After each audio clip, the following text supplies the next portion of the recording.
Alors aujourd'hui, je vais prendre en entrée les insectes sont nos amis. En petit plat, je vais prendre spécialité du monde. Et en dessert, je vais prendre un café gourmand, s'il vous plaît. Merci beaucoup.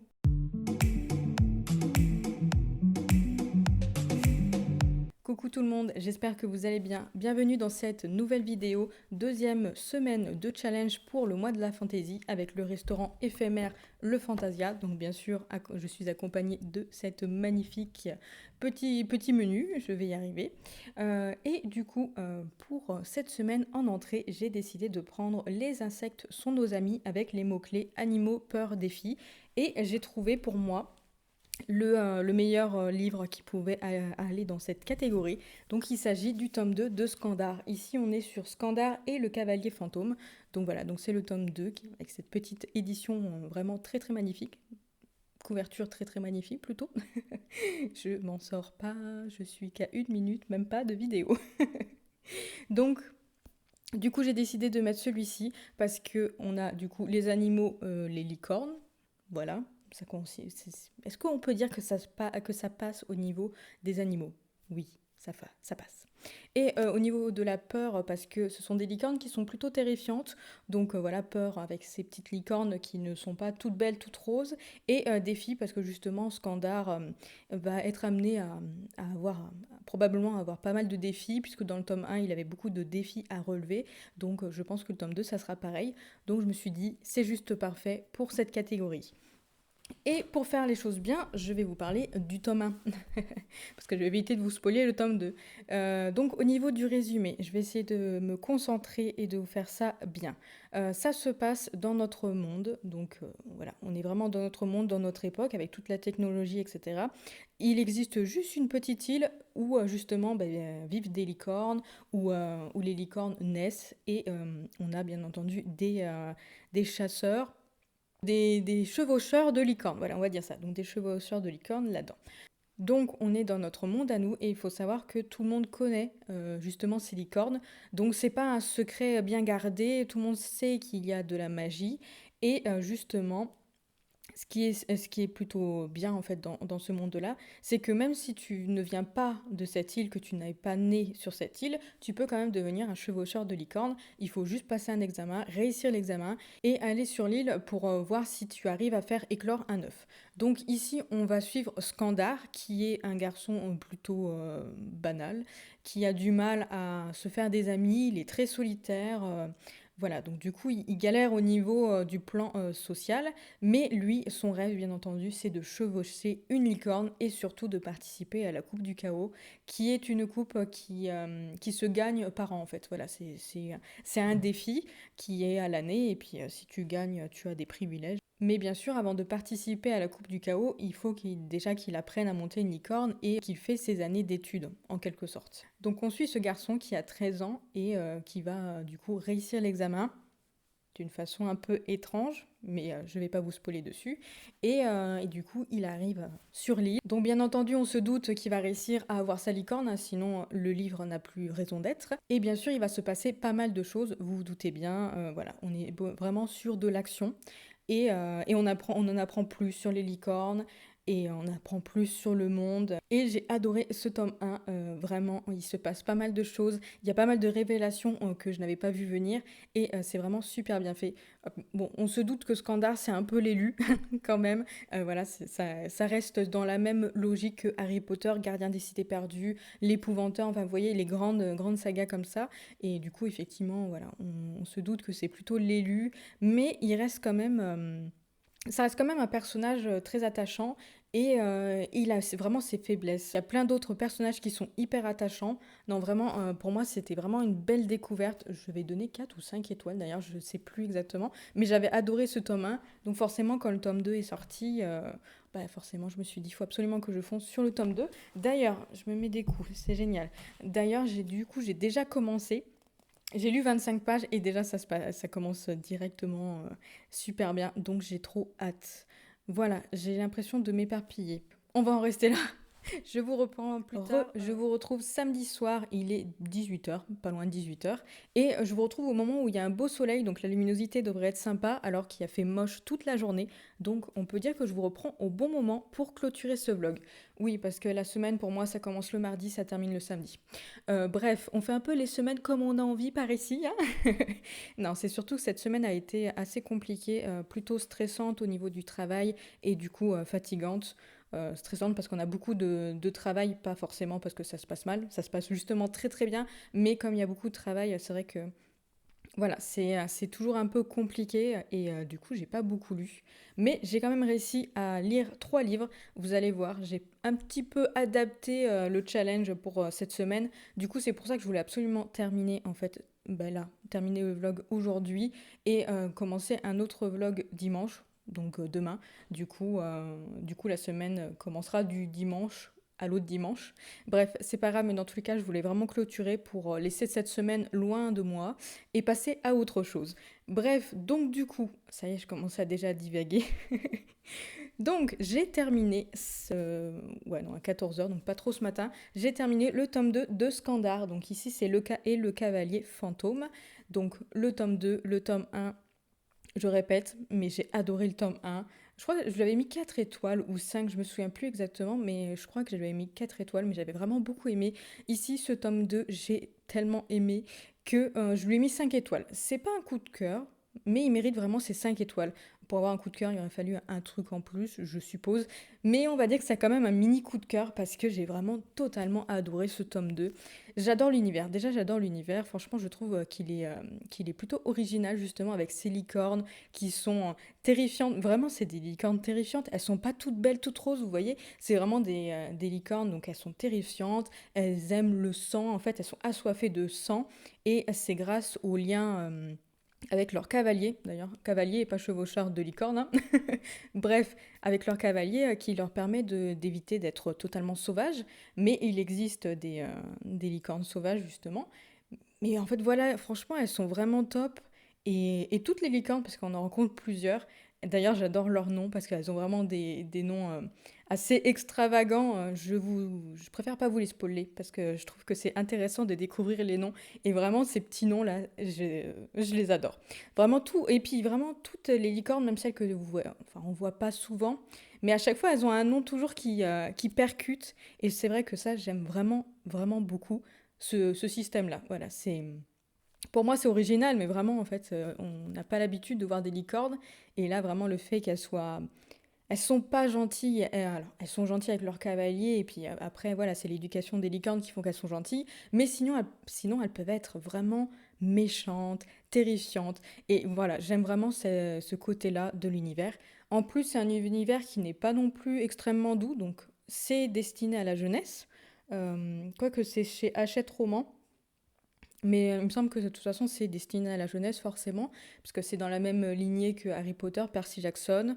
Donc, du coup, c'est destiné à la jeunesse. Mais il y a quand même des éléments durs, en fait, dans ce roman. On part surtout sur le fait que. Ben, il y a un peu de violence. Vous voyez ce que je veux dire? C'est pas non plus. Voilà, c'est pas tout calme, tout mignonnet. Contrairement à Harry Potter, parce que, quand même, la plupart du temps, dans Harry Potter, c'est quand même plutôt gentil. Après, forcément, il y a des petits aspects un peu vilains avec Voldemort par exemple, mais j'ai moins la sensation que ce soit violent, alors que ici il y a quand même pas mal de petites choses qui sont violentes, donc destiné à la jeunesse, mais peut-être faire attention quand même à ce que ce soit pas lu très très jeune. Mais ça, c'est mon avis. Peut-être que les personnes ne trouveront pas que c'est violent, mais vraiment, si vous voulez les faire lire à vos adolescents, je vous conseillerais peut-être plutôt de le lire avant pour être sûr que ça passe. Mais en tout cas, j'aime vraiment trop cette saga. Je sais pas si vous vous rendez compte, mais enfin, je suis trop contente d'avoir lu ce tome 2 et je suis trop contente qu'il y ait une nouvelle saga qui va être longue. Je pense qu'il va y avoir 5 tomes, ça me paraît logique. Mais à voir s'il y en a pas plus. Mais normalement, il y a 5 années d'études. Donc normalement, 5 tomes, voilà, pour que ça fonctionne comme les grandes sagas, où généralement, c'est une année par tome. Et du coup, c'est bien parce qu'en fait, on évolue vraiment rapidement, puisque comme ça se passe sur un an, il y a quand même pas mal de choses qui se passent. Et du coup, ça permet que les personnages évoluent rapidement. Et on le sent, du coup, qu'ils évoluent. Et c'est vraiment hyper agréable de les suivre comme ça. J'adore, j'adore cette saga. C'est pas... Je pense que c'est l'une de mes sagas préférées, là. Enfin, le deuxième tome était tellement bien. Donc, du coup, je vais le classer dans l'une de mes sagas préférées. Mais c'est vrai que j'attends quand même de voir la suite pour vraiment me décider si c'est une de mes sagas coup de cœur ou pas. Mais pour l'instant, les deux premiers tomes étaient extrêmement bien. C'est super bien fait. Vraiment, alors je ressens vraiment tout le système en fait justement de Harry Potter. Il y a beaucoup de références, enfin beaucoup de références. Non, pas vraiment beaucoup de références, mais on sent l'inspiration d'Harry Potter derrière, de Percy Jackson aussi, moi qui ai lu les 5 premiers de Percy Jackson, j'avais commencé Héros de l'Olympe, mais j'avais pas continué, mais j'ai lu les 5 Percy Jackson. Il y a aussi un peu l'inspiration de Gardien des Cités Perdues. Vraiment, en fait, il y a vraiment tout ce système d'inspiration qui est dans le manga, dans le, dans le dans le roman, pas dans le manga, Mélanie. Dans le roman, mais ça n'empêche pas qu'il reste original, même si on ressent les codes, c'est quand même pas la même chose. Quoi qu'il y a quelques éléments, quand même, on se dit, il y a quand même une belle inspiration. Mais personnellement, ça m'a pas dérangé, ce n'est pas un copier-coller. Je pense vraiment que cette saga mérite d'être lue un peu plus parce que je la vois pas beaucoup passer. Donc il faut vraiment la découvrir, tenter le tome 1, surtout que le tome 1 est aussi en audiobook. Donc voilà, si vous avez possibilité d'avoir l'audiobook, je vous conseille de commencer par l'audiobook. Peut-être que ça passera mieux que l'écrit, enfin je sais pas, toi non. Dans tous les cas, j'ai lu et j'ai écouté le tome 1 et franchement j'ai bien aimé. Mais vraiment, il faut vraiment se pencher sur cette saga, être autant appréciée, genre putain, je galère sur ce mot depuis tout à l'heure, que Harry Potter, donc vraiment il faut lui donner sa chance et j'espère que si vous voyez cette vidéo, vous allez vous laisser tenter parce que franchement c'est vraiment dingue. Et je vais en rester là parce que j'ai pas envie de vous spoiler plus sur tout ça. J'espère que je vous ai donné envie de la lire. Donc pour la suite, j'ai lu le plat et le dessert cet après-midi. Donc j'y ai glissé deux graphiques pour pouvoir terminer en fait cette semaine assez rapidement. Donc pour le plat, j'ai décidé de prendre spécialité du monde, donc voyage, Afrique, Asie au niveau des mots-clés. Et j'ai décidé de lire Anna et l'Entremonde, donc cette petite BD. Alors parce qu'au début, je me suis dit, bon, le personnage ressemble un peu à une asiatique, donc ça devrait fonctionner. En fait, pas du tout, elle vient des îles Canaries. Donc, mais je sais pas. Je trouve que c'est peut-être l'effet graphique ou c'est peut-être juste moi qui ne sais pas reconnaître une asiatique. Et bref. Donc j'y ai glissé celui-ci parce que je me suis dit aussi qu'il allait avoir un voyage puisque Anna est l'entremonde. Ça me semble logique. Bon, on se concentre. Ici, on suit Anna qui va embarquer sur le bateau de Christophe Colomb pour aller en Inde, mais ils n'arrivent jamais en Inde parce que ici la terre est plate et pas ronde et du coup ils tombent dans une cascade puisqu'ils arrivent au bord du monde et ils arrivent dans l'entremonde. Voilà, au niveau du résumé. Je galère. En fait, c'est très compliqué de résumer une BD parce que j'ai toujours l'impression qu'on spoil la moitié de l'histoire parce que vraiment, déjà tout le voyage jusqu'à l'entremonde, ça prend quand même 20 à 30% du livre. Donc c'est assez compliqué, donc je vais arrêter là au niveau du résumé. Je suis pas compliquée, hein, vous avez vu. Donc voilà, donc du coup, petite BD assez sympathique. J'aime surtout beaucoup le style graphique qui fait à partir d'encre, si j'ai bien compris. Et je vais juste vous montrer voilà, cette petite page, en me mettant des coups sur les lunettes, bien sûr. Donc voilà, juste cette petite page, vraiment très très magnifique. Donc j'ai beaucoup aimé le style graphique. Généralement, c'est ce qui m'intéresse le plus dans les BD. J'adore les histoires aussi, mais c'est vrai que c'est ça qui rend la BD assez... qui a un petit plus au niveau de la BD, c'est vraiment le style graphique, parce que je suis très sensible en fait au graphisme, tout simplement. Je me perds. Donc voilà, donc c'était une BD assez sympathique. C'est un tome 1, donc du coup on entre juste dans l'entremonde, on découvre des petites choses qui sont ma foi intéressantes, et surtout Anna va devenir pirate. Donc, du coup, c'est plutôt intéressant. J'attends de voir, enfin, de pouvoir trouver le tome 2 parce que là, je l'ai emprunté à ma médiathèque. Donc, j'attends de voir pour pouvoir lire le tome 2, le tome 3, et puis etc. Je ne sais pas encore si le tome 2 est sorti puisque je ne me suis pas du tout renseignée. Donc, j'attends de voir pour me décider. Mais en tout cas, le début était plutôt sympathique. Pas grand-chose à vous dire. toute façon, c'est toujours un peu difficile de donner ses avis sur les BD, je trouve. Donc, je vais en rester là. En tout cas, c'était plutôt sympa à découvrir et j'espère que la suite sera aussi intéressante que le début. Et du coup, pour le dessert, j'ai décidé de prendre Café Gourmand. Donc là, c'est le moment de te faire plaisir. Tu choisis ce que tu veux lire. Et moi, j'ai choisi un petit manga. Donc, j'ai choisi le tome 13 de Mashle. Parce qu'en ce moment, il y a l'animé qui sort sur Crunchyroll et on est en train de le regarder avec mon conjoint. Donc, moi, je sais très bien ce qui va se passer puisque j'ai le manga et que je suis à jour sur le manga puisque c'est le 13e tome qui vient de sortir, je crois qu'il est sorti le mois dernier. Oui, il me semble que c'est ça. Et du coup, le tome 14 n'est pas encore sorti, donc je suis à jour. C'est bien, franchement. C'est assez rare que je suis à jour au niveau des mangas. Euh, je me perds. Mais j'adore tellement ce manga. Donc du coup, le fait de le voir en animé, d'ailleurs, il est super bien en animé, bah du coup, ça m'a donné envie de continuer la suite. Et là, je suis sur le tome 13 et franchement, j'adore tellement ce manga. Il me fait tellement rire. Il faut savoir que le début est assez compliqué à... En fait, c'est qui tout double. Soit vous allez trouver ça super bien, soit vous allez trouver ça, vous allez peut-être détester. Parce que clairement, on est dans un monde à la Harry Potter, parodié à fond. Donc on a une école à la Poudlard, on a le directeur qui ressemble à Albus Dumbledore, on a McGonagall, on a le Quidditch dans une façon un peu différente. Mais vraiment, c'est vraiment très très parodié le début. D'ailleurs, au début, je me disais, mais ils ont le droit de faire ça parce que je suis pas sûre que ce soit autorisé. Parce qu'on ressent vraiment l'inspiration Harry Potter, la parodie Harry Potter. Mais bon, apparemment, c'est passé. Mais après, en fait, ça se bonifie avec le temps et justement, on perd un peu ce côté Harry Potter parodie. D'ailleurs, si vous connaissez One Punch Man, bah, le petit mage qui est ici en PLS sur la couverture, c'est clairement Saitama. Donc là, vraiment, on est dans un univers avec One Punch Man, Harry Potter, à Poudlard. Non, c'est vraiment très très drôle. Moi, je trouve ça vraiment drôle. Voilà, mais je comprends que c'est un peu compliqué. Il faut vraiment aimer en fait les parodies pour justement aimer ce manga, enfin aimer le début de ce manga, parce qu'après ça part sur autre chose et ça devient de plus en plus intéressant. Ici, j'ai trop adoré ce tome 13, mais c'est vrai qu'il faut accepter en fait le fait que c'est une parodie au début, mais enfin, vraiment c'est super drôle. Donc ici, pour vous faire un petit résumé assez rapide, on suit Mash qui est un garçon sans magie dans un monde où la magie est prédominante.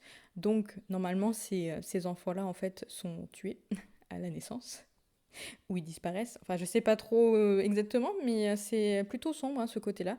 Et du coup, lui, il a réussi à être sauvé par un sorcier qui l'a élevé, qui n'est pas son père. Mais au fur et à mesure, on découvre un peu plus d'informations en fait, sur sa naissance et c'est extrêmement intéressant en fait, de plus en plus. Voilà. Donc c'est un shonen, donc il y a plein de combats, mais des combats extraordinaires et des personnages très diversifiés qui sont super intéressants. Même les méchants, ils sont trop badass. Donc franchement, c'est vraiment un manga que j'adore. Et du coup, c'est pour ça que je voulais le découvrir et puis je me suis dit, bon, on le passe dans le dessert pour terminer cette semaine. Donc voilà pour cette deuxième semaine de challenge du mois de la fantasy. C'était assez compliqué, j'ai lu qu'un seul roman, mais après j'ai lu 2 graphiques et c'est bien aussi de lire des graphiques, j'aime bien lire les graphiques aussi. Mais c'est vrai que j'aurais préféré lire des romans pour justement baisser ma pile à lire. Mais bon, voilà, il y a des semaines qui sont comme ça, un peu compliquées, donc on va espérer que la semaine prochaine, ça sera mieux. J'ai ma collègue qui vient de m'envoyer un message et du coup, ça m'a déconcentrée. Donc je vais vous laisser là. Merci infiniment d'avoir regardé cette vidéo jusqu'au bout. N'hésitez pas à laisser un petit commentaire, un pouce en l'air, juste pour me soutenir, parce que c'est toujours agréable de lire vos commentaires et de voir que vous me soutenez dans cette nouvelle aventure. Et à vous abonner aussi, hein, si c'est pas déjà fait. Et je vais vous souhaiter une bonne soirée et je vous dis à bientôt dans une nouvelle vidéo. Bisous!